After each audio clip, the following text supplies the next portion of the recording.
Salah satu ciri akan segera datangnya bulan Ramadan adalah banyaknya iklan sirup di media massa. Lelucon tahunan ini tentu saja tak mampu membuat orang tertawa terbahak, namun cukup menghibur.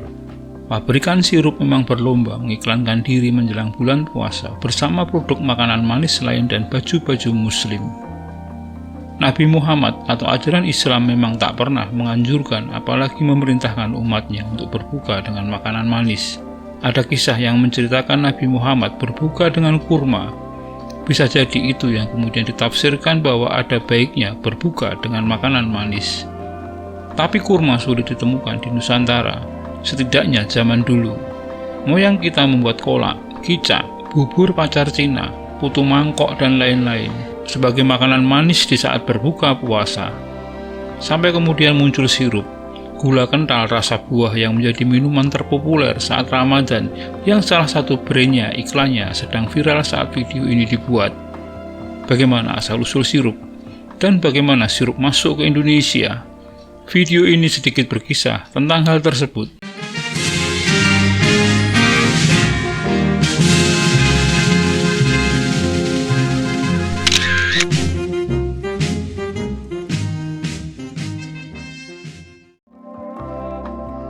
Namun sebelum dilanjutkan video ini, mohon bantuannya untuk mengklik tombol subscribe di bawah ini bagi Anda yang belum berlangganan channel ini, guna bersama-sama membangun channel ini dan agar Anda tidak ketinggalan update terbaru dari channel ini.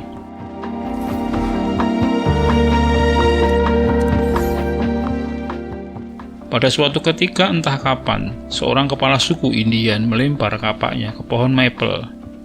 Getah pohon maple yang keluar kemudian terpapar matahari dan mengental. Entah dapat ide dari mana, salah seorang anggota suku menjilat getah kental pohon maple itu. Rasanya enak, manis dan segar. Segera ia mewartakan ini kepada anggota suku yang lain. Maka orang-orang Indian mulai menyadap getah pohon maple. Mereka melukai pohon maple dan menampung getahnya. Imigran-imigran Eropa kemudian meniru dan mengadaptasi kebiasaan itu. Caranya agak berbeda. Orang-orang Eropa menggunakan alat bor untuk melubangi pohon maple. Pada bagian yang sudah dilubangi lalu diselipkan lempeng kayu untuk menggantungkan ember penampung getah. Selanjutnya getah pohon maple akan diproses dengan cara yang sama dengan orang-orang India, yaitu direbus hingga kental lalu didinginkan sebelum dikemas dalam botol kaca. Orang Eropa juga menambahkan rasa buah guna menambah cita rasanya. Orang Belanda membawa tradisi minum sirup ini ke tanah jajahan, salah satunya ke Nusantara. Tidak ada pohon maple di Indonesia, tapi gula berlimpah di sini, maka bahan bakunya diganti air gula. Maka berdirilah pabrik sirup di Nusantara guna memenuhi permintaan pasar. Pabrik sirup pertama berdiri di kota Surabaya, dekat dengan tempat ikonik di Surabaya lainnya, yaitu Jembatan Merah. Pabrik sirup tersebut bernama Limun J.C. van Drongelen en Helvach. Nama J.C. van Drongelen en Helvach menandakan bahwa pabrik ini didirikan oleh dua orang Belanda.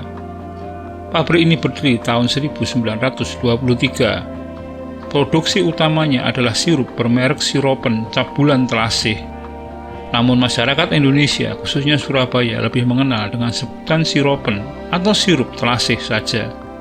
Dapat dikatakan dari situlah istilah sirup masuk dalam perbendaharaan kata orang-orang Indonesia.